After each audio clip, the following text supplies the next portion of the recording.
And welcome to the X Zone, everyone. I am Rob McConnell. We're coming to you from our broadcast center and studios in Niagara, Ontario, Canada. If you'd like to send me an email, xzone@xzoneradiotv.com, on all social media sites, X Zone Radio TV. To find out about the broadcast schedule of the X Zone Broadcast Network, which broadcasts 7/24/365 with our compliments, and includes such shows as A Different Perspective with Kevin Randall, Connecting with Coincidence with Dr. Bernie Beitman. We have Mission Evolution with Gwilda Wiyaka.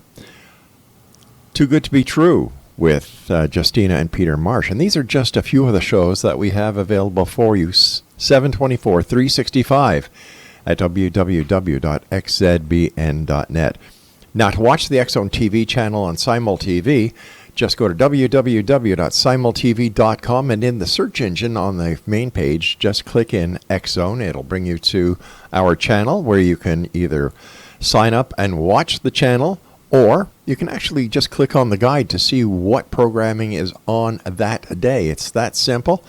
And I must tell you that we are really thrilled at the results we're getting on Simul TV, and as this is our 30th year of broadcasting this show on air, it just seems that we keep on growing. Now, also, before we get to our very special guest this hour, the X Chronicles newspaper is always available and always current and recent at www.xchroniclesnewspaper.com.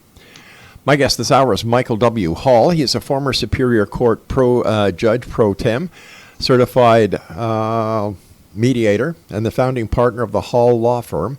Michael received his bachelor's degree in 1976 from the Edward R. Murrow College of Communications at Washington State University, and his, specializing in broadcast journalism, and a doctorate of jurisprudence in just 2 years from Southwestern Law School in Los Angeles.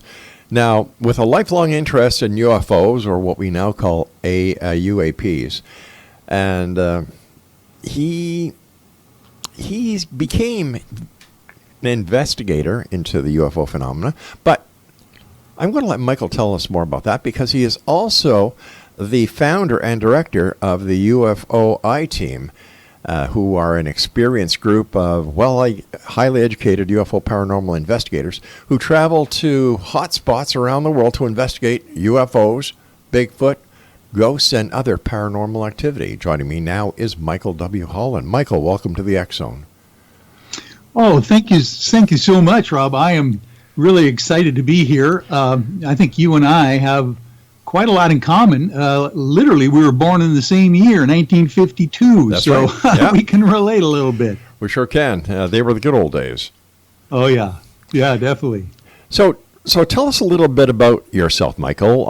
And you've got an esteemed law career under your belt. I believe you're retired, but you also represent a number of people within the UFO community, including Grant Cameron, Chief Petty Officer Kevin Day of the USS Nimitz, and even Peter Davenport of the National UFO Reporting Center.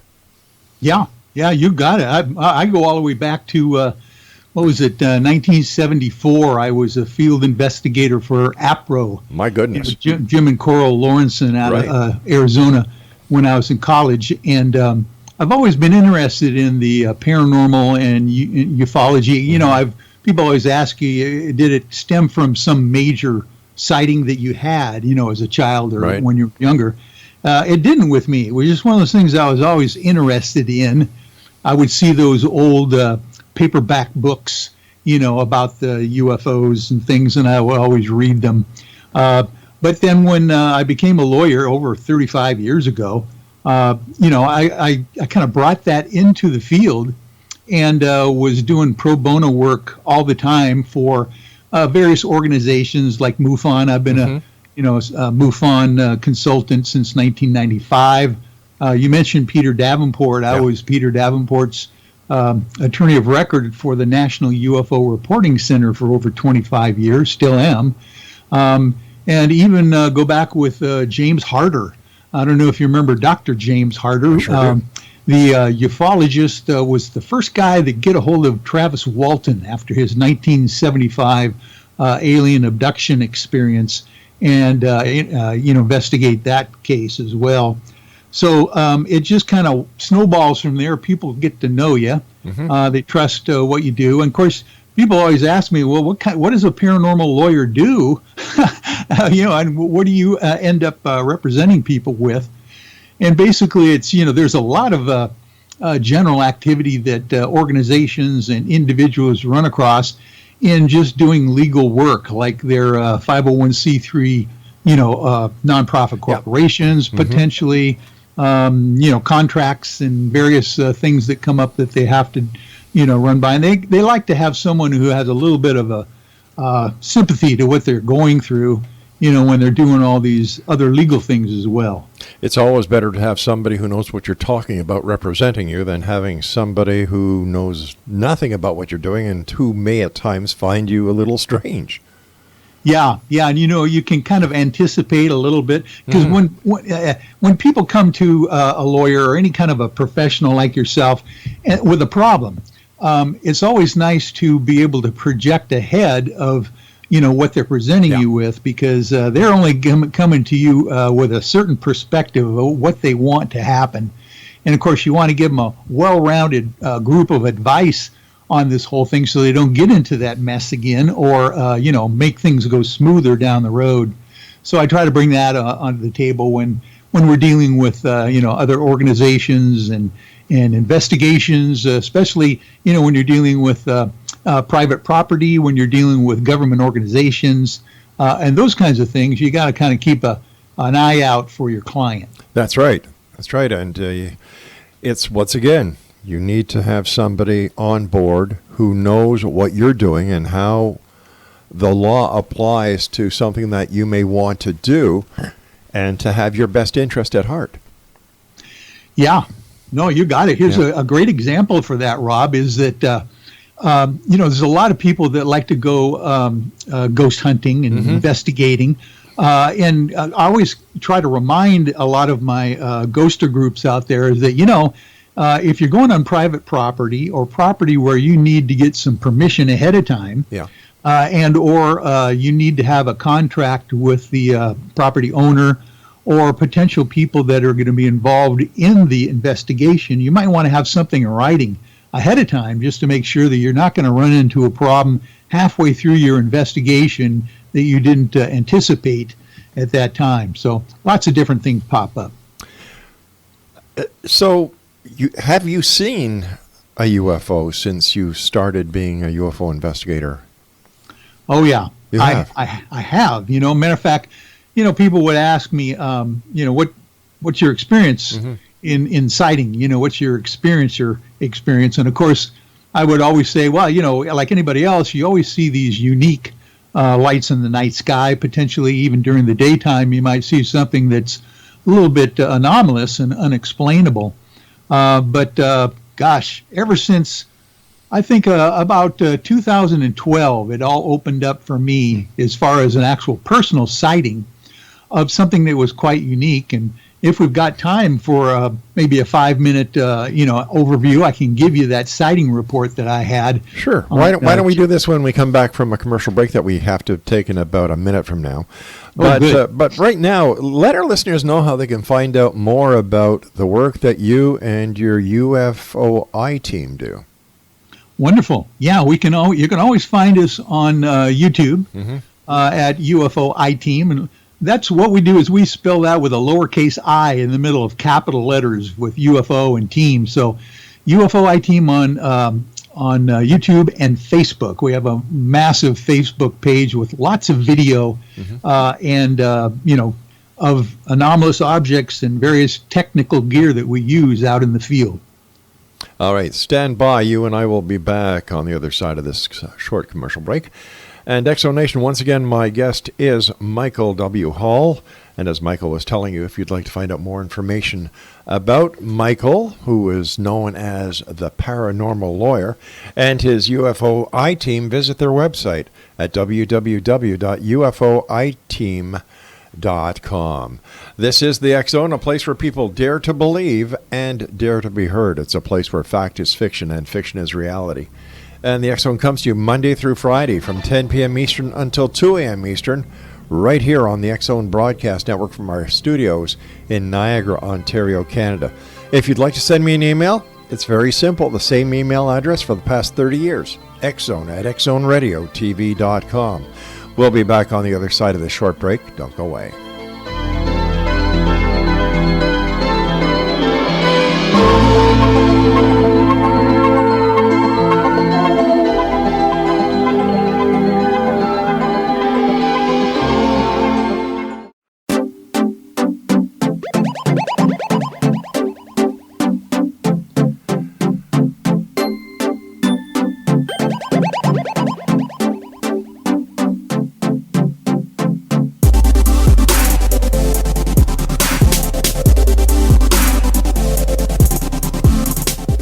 Exonation, my guest this hour is Michael Hall, and Michael is known as the Paranormal Lawyer.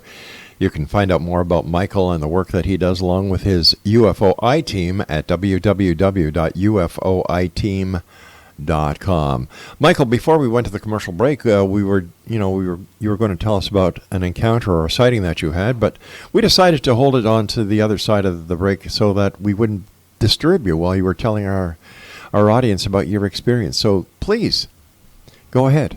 Okay, wonderful. This was January 10th of 2012. Mm-hmm. I am coming home, or actually I'm attending my son's middle school parent meeting, middle of the winter, January, mm-hmm. out here in the Pacific Northwest in the Seattle area where I live. So everything's dark. I get to the meeting, about 6:45, and sign in on the parent sign-in sheet like we normally do. The reason I decided to make sure I did that and took a picture of the sign-in sheet was that at the time I was going through quite a involved divorce. Oh, it was kind of terrible. And, of course, you always have to prove that you're involved with your kids' lives and those kinds of things.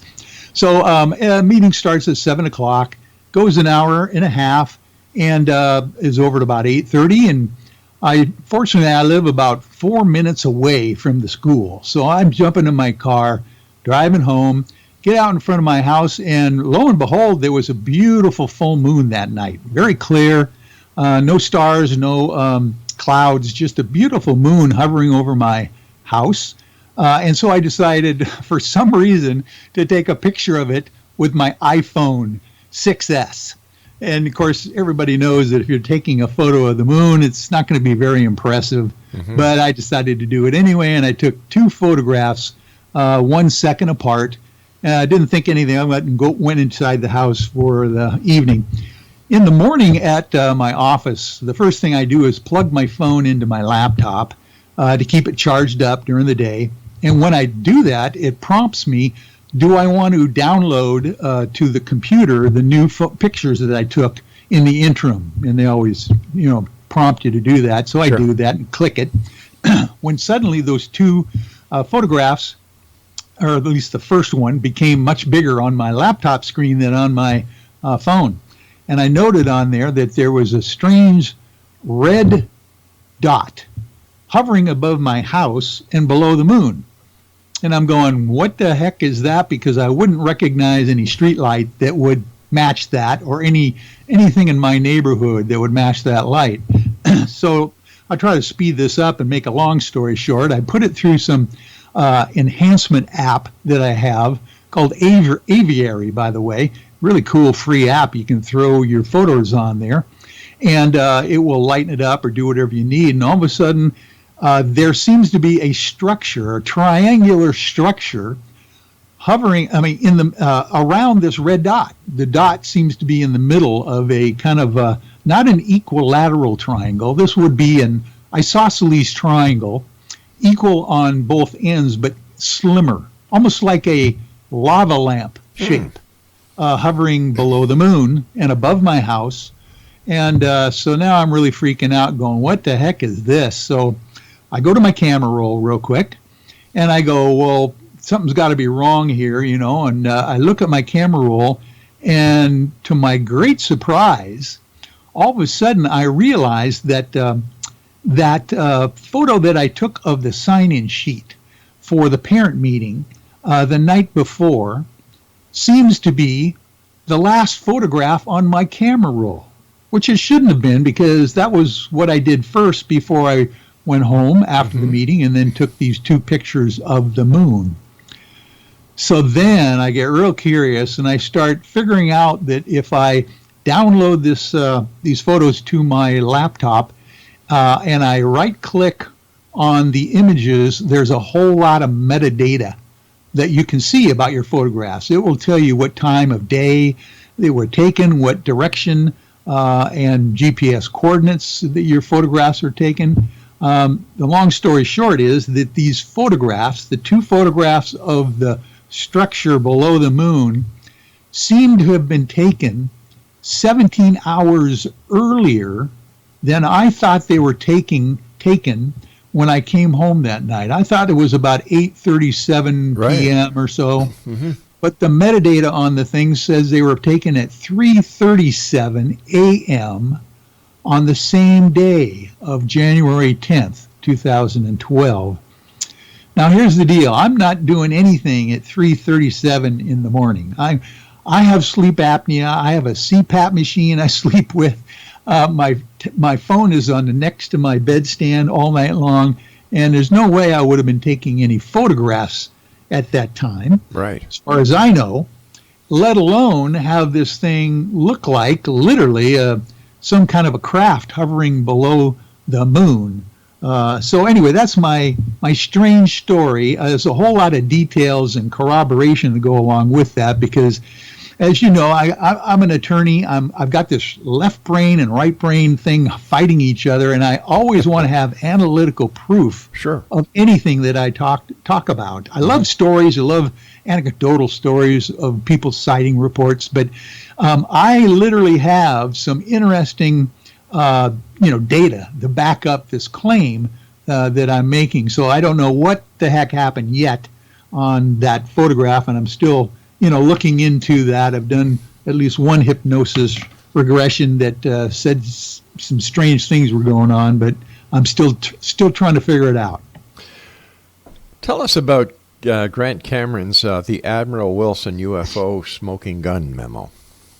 Oh, I tell you what, Rob, this is, I predict that in the future, after disclosure happens, after things really kind of become well known as far as the general public of the reality of the extraterrestrial presence on the planet, that this memo is going to be thought of as the turning point in history on our planet. I can't say too much about this thing. Basically, on January 2nd of last year, 2019, I get an encrypted phone call from my client, Grant Cameron, one of the most famous ufologists of all time, and really been in this field for well over 40 years, saying that he is about ready to drop a major UFO bomb, he tells me in this encrypted text. And he needs to run it by me as the paranormal lawyer. That's all he said. Very short and cryptic. And I'm going, oh my goodness. If Grant Cameron says he's got something huge, it must be huge.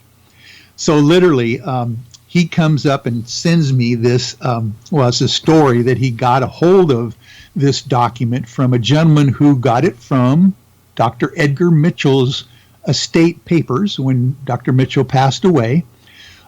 Because Dr. Mitchell was on the board of directors for NIDS, National Institute of Discovery Science, with Robert Bigelow, of course, and Kit Green, Eric Davis, the scientist, Russell Targ, all these guys that have been involved in ufology forever. This memo purports to be, and I literally had it for 6 months before it was released to the public. So I got a chance to vet this thing page by page, 15 pages of single space type, by the way. It is so jam-packed full of revelations and names and programs and everything that it's amazing that it's even out there. But it purports to be a conversation between Eric Davis, Dr. Eric Davis, a high-ranking government scientist, interviewing Admiral Thomas Ray Wilson, who at the time was the J2, Joint Chiefs of Staff, second in command who, by the way, was in charge of all the military branches' intelligence departments. You're talking Army, Navy, Marines, Air Force, everybody. And this interview is basically Eric Davis asking him about an incident that happened to the Admiral in 1997. The interview took place in 2002 with Eric Davis, but he's asking him about this thing that happened to him in 1997, where he was initially briefed by Dr. Stephen Greer and Edgar Mitchell and a couple of other naval officers who were in the know and wanted the Admiral to realize there are some black projects going on that he had nothing, that he did not know about, he probably should know about.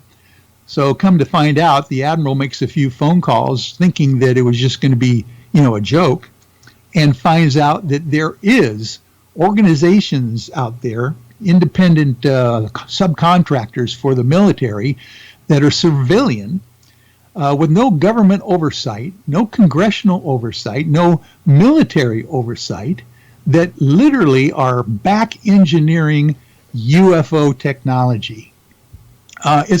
It's a long story, and a little bit more detail I probably could give you if you're interested. But in reality, this memo says, I'll just cut to the chase here, that the Roswell, New Mexico crash happened. That the alien bodies, both dead and alive, were recovered in that incident. That that they have been working on back engineering alien technology from this era, 1947, for decades, and are still kind of stuck in getting all the stuff they want out of this.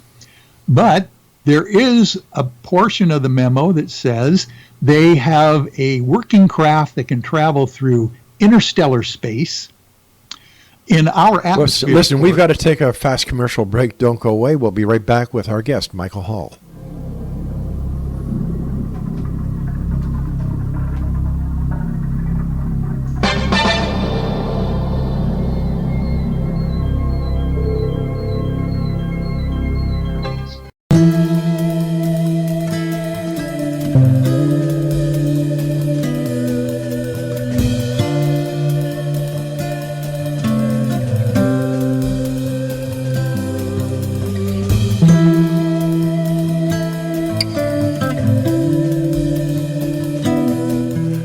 Michael Hall is our guest, Exonation. We're talking to Michael this segment about the Admiral Wilson UFO smoking gun memo that was given to Michael to look at by Grant Cameron, who is the author of Red Star Charlie and other UFO books. If you'd like more information, first of all, on Michael and his group, the UFOiTeam, www.ufoiteam.com.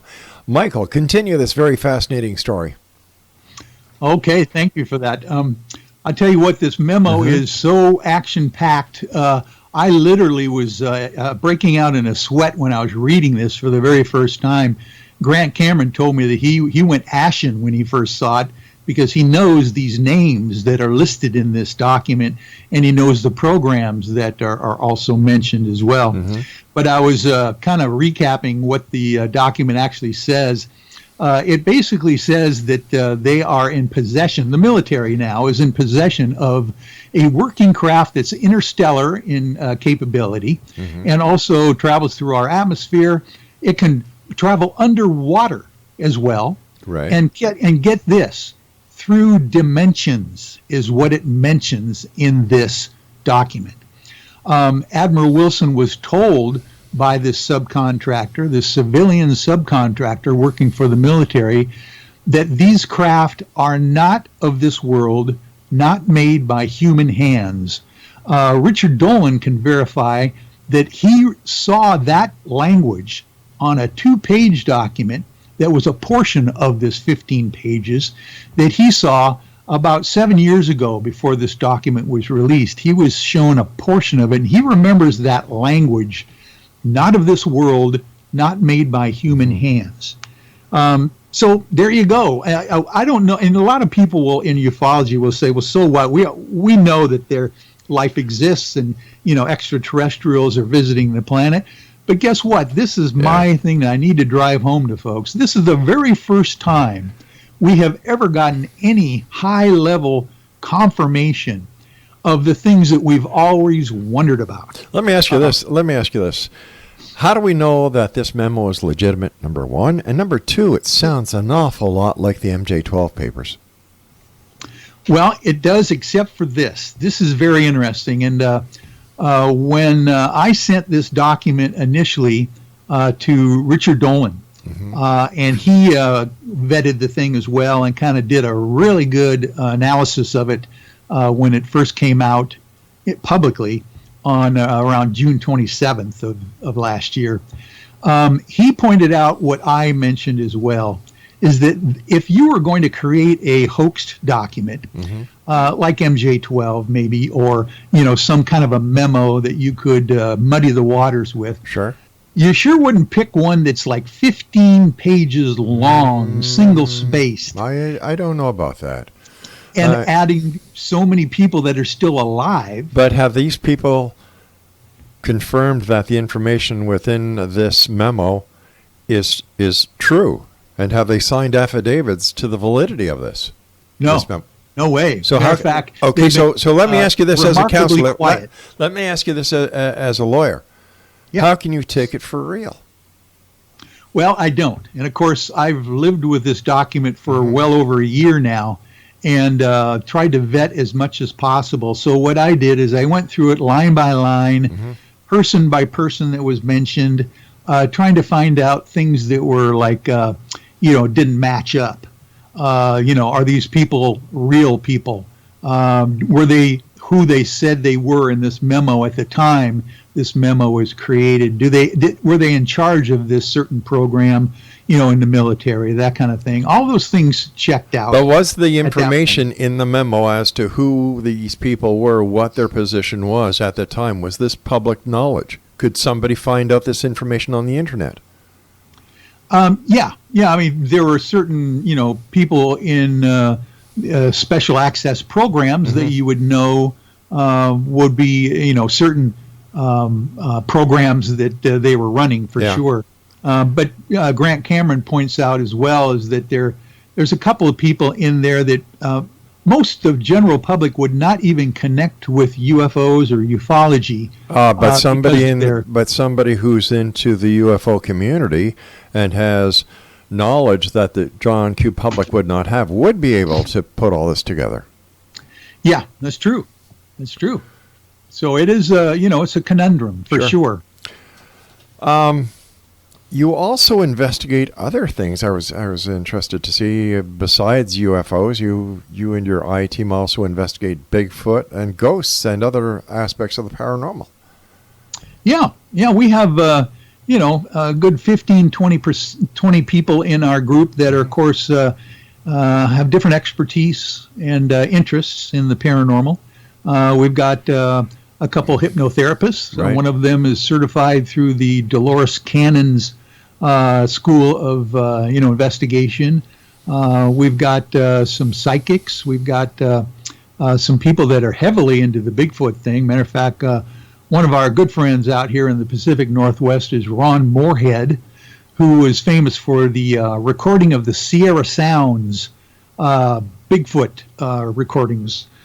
So we typically will, go to a location, for instance, like Mount Adams down in south central Washington State, and we'll do a double duty thing where we'll do our sky watches for UFOs with our technical equipment and gear, and we'll also do the Sasquatch, kind of investigation as well. They seem to, as a matter of fact, Ron Moorhead says, they seem to have some kind of connection between the two. So we're interested in finding out about that as well. What kind of evidence have you and your team been able to collect to prove that Sasquatch is real? Well, like anybody else, you've got the foot casts, footprint casts that are just very unique. Dr. Meldrum is the guy that kind of gets into the real details of analyzing the footprints, for mid-tarsal breaks and those ridges that are kind of like fingerprints on these toe prints and those kinds of things. Where that's probably as close as you can get, and then of course you've got Melba Ketchum, who has been doing the research for the DNA of this creature that seems to be a hybrid of some kind. The mitochondrial DNA seems to be of a woman, but the nuclear DNA seems to be something else that's not human. So, there's just a lot of questions. There's, of course, anecdotal evidence of people, seeing these things, and there's also fuzzy video. But, there's enough of that out there you run across when you're in the field with pretty credible folks, including law enforcement personnel, that would be telling you that there's something to this. What kind of equipment do you use when you and your UFOiTeam go out to Skywatch? Well, thanks for asking, because I tell you what, I think we are on the cutting edge of that whole idea of recording video data and different kinds of scientific data as far as proving anomalous objects and showing what we have up on our Facebook page and YouTube pages at UFOiTeam. We try to share all of that. We have night vision cameras. We have FLIR photography. We have stop action photography. We have a gentleman. We have two real technical guys on our team. One of them is named Lee Strauss. He's our mountain man camera guy that will schlep a whole group of cameras up to 15,000 feet and set up there all night long. And then we've got Dave Mason also, who is a real technical guy, has his own electronics company out here in the Pacific Northwest, who has invented a pair of binoculars that literally will take the light signatures from a star, from a shooting star or the ISS station, or even a commercial airliner, right? Turn them into audio, turn them into sound, light into sound. And so what we'll do is run that sound through an oscilloscope analyzer, and basically we can pinpoint, well, this is a commercial airliner, this is a satellite. We can pinpoint what these things are through the sound and light frequency. But here's the kicker. You're going to love this. We have the capability now of taking that sound signature that's anomalous, turning it back into light, and sending it out in a diffused laser directly back to the object that's emitting it. So what we're hoping is that we're going to set up a CE5 scenario where we are literally initiating potential contact with anomalous objects in the night sky. Is there any chance that by sending back a laser beam to something that could very well be a UFO could be misinterpreted as a hostile action? Well, we've thought of that, of course. We're thinking that since their signature is individual to their own selves, that sending back their same signature to themselves would be one of the least onerous things that we could do, at least showing them that we recognize who they are, and we are now capable of sending, the signal right back to them. Okay, Michael, stand by. We've got to take our final break. And Exonation, if you'd like to have more information about Michael Hall and his UFOiTeam, visit their website at www.ufoiteam.com. This is the X Zone. We're going to be wrapping up this hour when we return from this commercial break, so don't go away.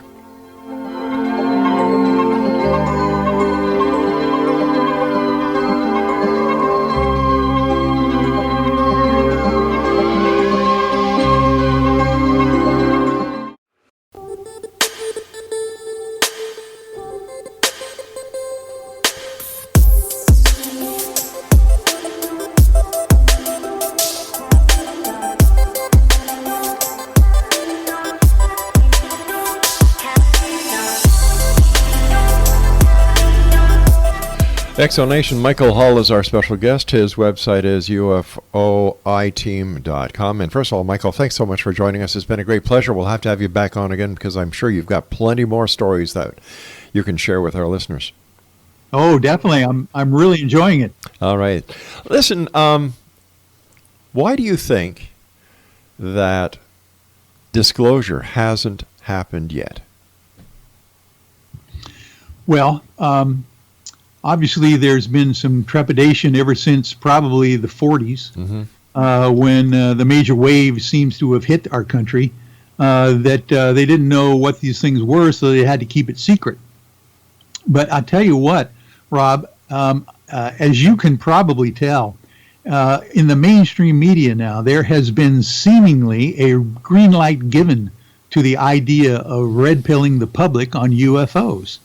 Ever since the New York Times article coming out in December of 2017, it's been like gangbusters, with the new television shows on the History Channel, Discovery Channel, the Navy coming out with new guidelines for their employees and personnel to report UFOs. The Nimitz UFO encounter is now all over the news, and it happened in 2004.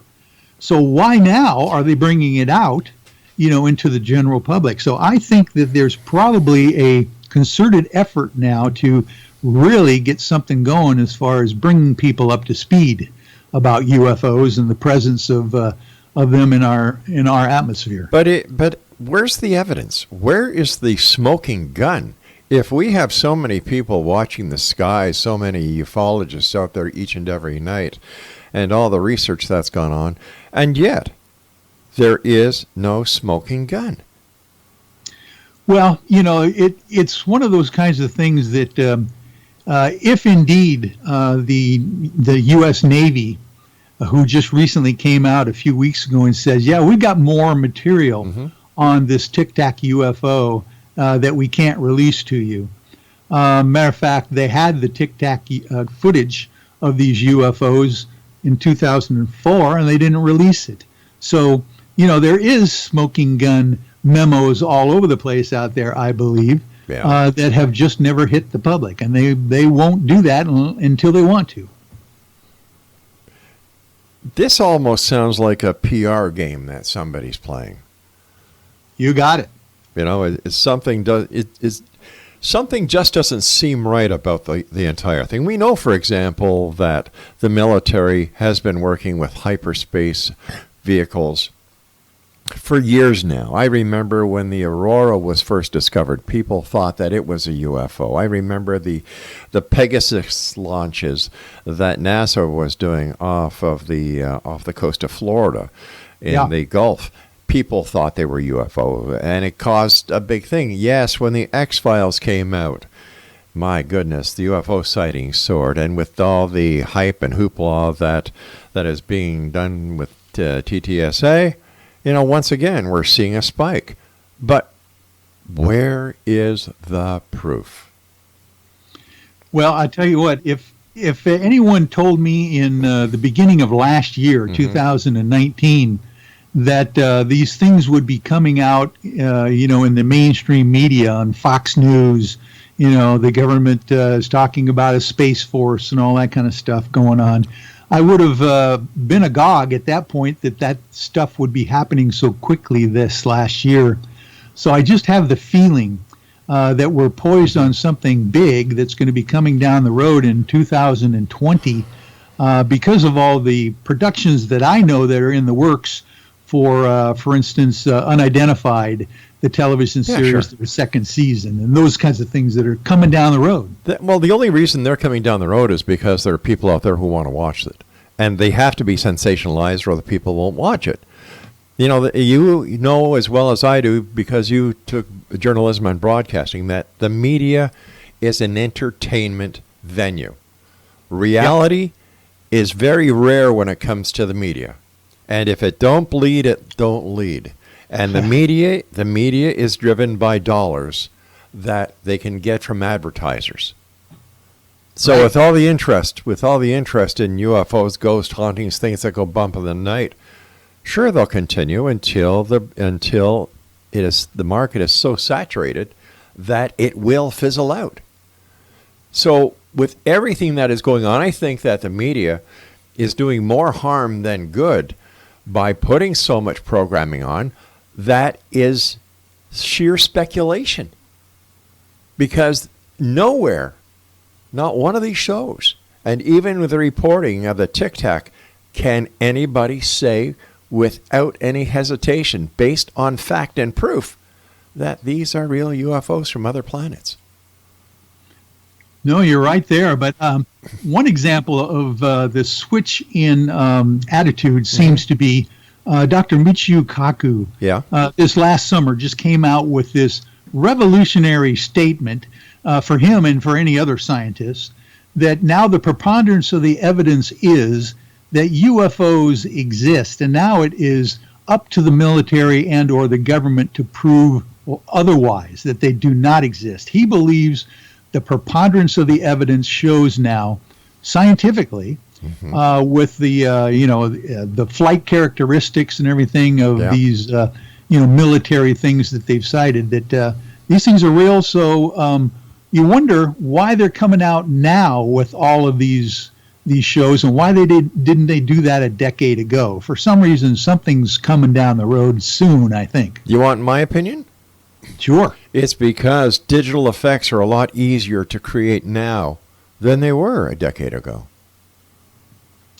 Well, that's probably true. Yeah. But I tell you what, coming from 80,000 feet down to the surface of the ocean in 0.78 seconds, less than 1 second, is hypersonic speeds that no one can duplicate, not even with CGI. All right, let me ask you this. If this Tic Tac was in fact from another planet, how come it wasn't picked up by the radar systems that scour the outer space rims of planet Earth? The defense system. How come nobody picked it up? That's a good question. The only thing that I can think of is that the Spy 1 radar system that was on the Nimitz, or actually was on the Princeton, which is in the Nimitz carrier group at the time, was brand new. It just rolled out. Something new that they'd never had before. And that's when they started picking up these flights of 5 and 10 of these tic-tac shape objects coming from Catalina Island area down south into Mexico. It's very possible we just didn't have the technical ability, because even in the FA-18 jets, they couldn't lock onto these things. They didn't show up on the radar of the jets that were in the vicinity when they were even chasing them. But is it also possible that these Tic Tacs are terrestrial craft, experimental craft, deliberately given instructions to see if the aircraft carrier group that included the Nimitz could actually pick them up, and how the pilots would react? Well, I think that's a slim possibility. I've always thought of that. But the experts that are talking about this say that if it is technology that is well beyond anything that we could possibly think of, with the idea of this hypersonic speeds. They can change directions instantly without any inertia problems, those kinds of things. So anybody that's looked at the flight characteristics say that there's nothing on Earth that we know of anyway that can do that. I think the key in that entire sentence is that we know of, because I'm sure that we're not privy to even 50% of what the military is up to. Yeah, I agree with you there for sure. All right, listen, the time is coming very shortly when you and I must say so long, but let our listeners know once again how they can find out more about you, how they can find out more about your UFOiTeam, and hopefully that they'll be able to meet up with you in person one day. Oh, I'd love to have them do that, and they can always follow us on Facebook as well. We have periodic meetings on there that anybody can join, but it's UFOiTeam on Facebook and on YouTube, and they can just Google us at UFOiTeam.com. So what do you and your team have planned for the very near future? And we've got about a minute left. Well, one of the things we're going to do is go back out with the Nimitz UFO veterans, we're going to go do another expedition to Catalina Island to search for those Tic Tac UFOs. So if I find something new out there, some new data, we'll definitely share it with you and your audience. I'm looking forward to that. All right. Once again, Michael, thank you so much for joining us. Keep up the great work, and it's been a pleasure talking to you. And I look forward to the next time you and I both meet back here in the X Zone. Thank you, Rob. All right, X Zone Nation, once again, my guest this hour has been Michael Hall. And if you'd like to find out more about Michael, visit his website. He is the founder of UFOiTeam, and their website is UFOiTeam.com. Now, I'll be back on the other side of this commercial break with the news at 6.5 minutes past the top of the hour as the X Zone continues right here from our broadcast center and studios in Niagara, Ontario, Canada. If you would like to send me an email, it's very simple, xzone@xzoneradiotv.com. On all social media sites, XZone Radio TV. To find out what, who, what, when, and where, and why is playing on the X Zone Broadcast Network, www.xzbn.net. And, of course, on Simul TV is the only place that you can find the X Zone TV channel at www.simultv.com. I'll be back on the other side of this commercial break. Whatever you do, don't go away.